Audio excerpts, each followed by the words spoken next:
So Paul decided to upload two posts, should I say, on his story.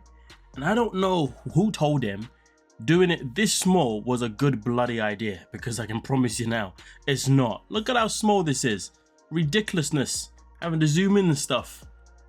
Never follow that fool.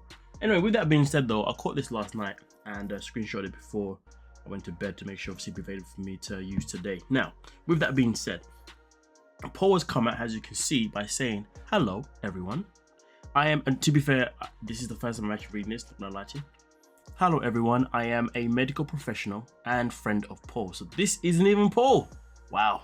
Paul, previously out of fear, the fact that he lives alone, gave me a key to his home. Okay. In case of any medical emergency, I'll be able to get to him. I speak moderate English and understand Paul medical and mental health.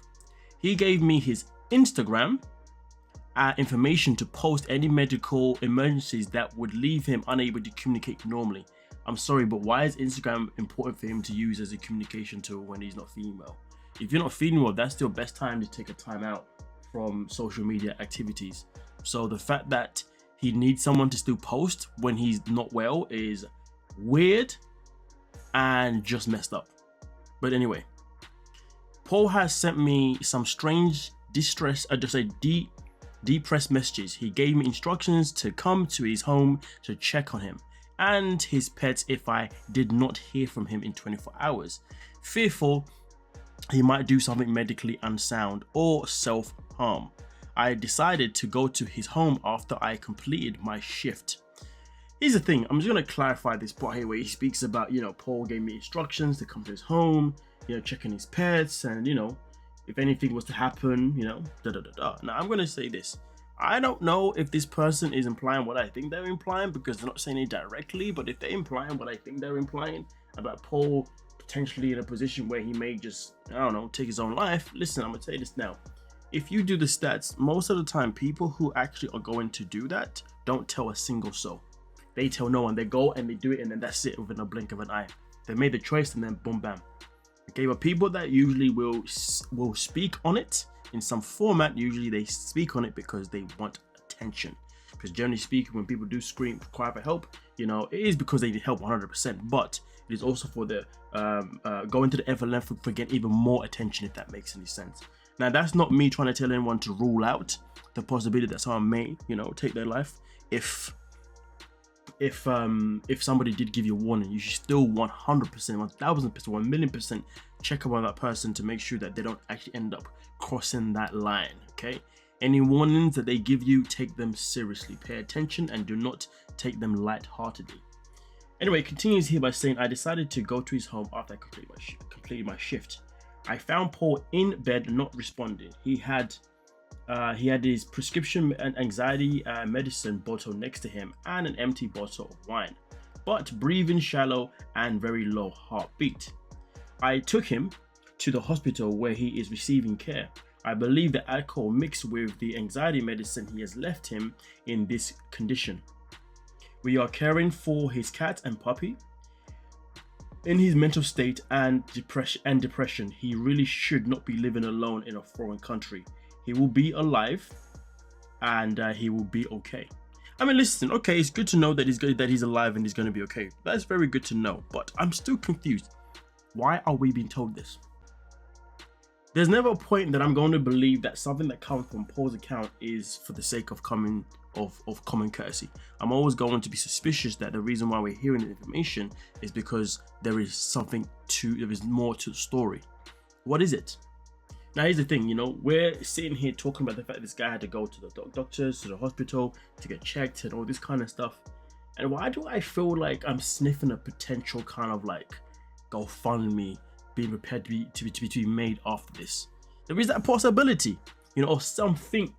Because like I said, Paul doesn't say things or do anything for the sake of it. And let's be real, Corinne literally just made a GoFundMe most recently. So what's his intention? Or Corinne obviously did come out with the announcement of her pregnancy, as well as also coming out with the announcement of her wanting to GoFundMe so she can get her kids back, allegedly. What if Paul is trying to take the attention that she's got right now and he's trying to, obviously shift it to himself? And that's why he's getting this random person who we don't know is actually this random person, because this could still easily be Paul writing this purely to shift the attention onto himself. Because let's be real, when something happens to Kareem, Paul always pops up without a shadow of a doubt. Now, before I move on to the next screenshot itself in particular, I will say this though. It is very, very important that if you do come across someone that has given you instructions similar to what Paul has given here, please do take them seriously, because that person is literally crying for attention and they need your attention to give them a reason to keep going, okay? Do not ignore it, you know what I mean? Always make sure you're there. But of course, once you've given that person attention, if you feel like that person is now literally just wasting your time, or they're literally just doing it just for like the wrong reasons and whatnot, I'm going to tell you the same thing that a paramedic once told me. Paramedic once told me, okay, that if you know that this person is if you know this person is doing these things to get to you, this person is doing these things to keep you around, this person is doing these things for the reasons that are not good for yourself in particular and affecting you, this is what I recommend you do. You never ever allow this person in your life again. If they come back to your home and they knock on the door, do not let them in. Ignore them at any means necessary. And anything that they decide to do with their life after that, it has nothing to do with you, because that is on to them. Okay, so this is something that was said to me. It was said to me in slightly more harsher words, to be honest. Not harsh to me, but more like blunt. Do you know what I mean? But obviously, I'm just gonna reword it in a way that's a bit more nicer. So I'm just saying to you folks, okay, that's something else you should consider as well when you're trying to aid for somebody. Okay, be careful, because some people do it literally because they just want to keep you wrapped around the finger. Okay, in any type of format. Right, now with that being said, now we've got the next one. Now this is the second screenshot that came through here, where he says, "Hello everyone, I was able to find his life insurance information, but not any medical or travel insurance information for the hospital. If anyone knows which company Paul uses, please advise." And this is where things get a little bit spicy. So you would think that somebody who claims to be a doctor or claims to know him would have had this information. Why would he be messaging somebody that is a doctor or somebody that is in the medical profession, who's a friend or whatever, and not give them the full information? In fact, Paul gave that person instructions. Why would Paul not give them instructions of his medical company, or his insurance or anything like that? You see what I'm saying? That's where things are becoming more and more suspicious, and this is where we question things even more. So the matter of the fact is, or the question is, what do you folks believe? Do you believe that this whole thing is genuine, or do you think that there's something going on here that is being built up to something else that could, be a GoFundMe or something else that involves people giving money to Paul, or Paul asking for money, or this doctor person, shall I say, this person who's allegedly behind the keyboard.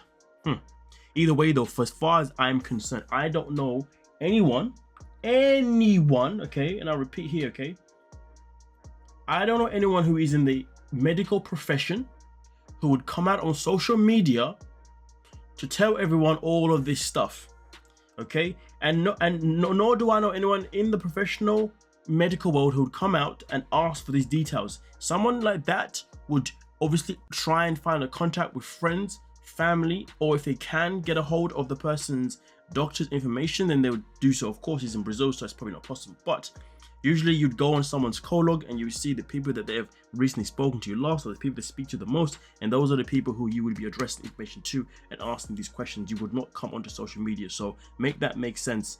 Listen, for me, I feel like he's trying to take attention from Kareem right now, and he may be building up to something else as well, which I guess we'll find out if it comes to it. Let me know your thoughts down below. Don't forget to like, subscribe, and of course, peace.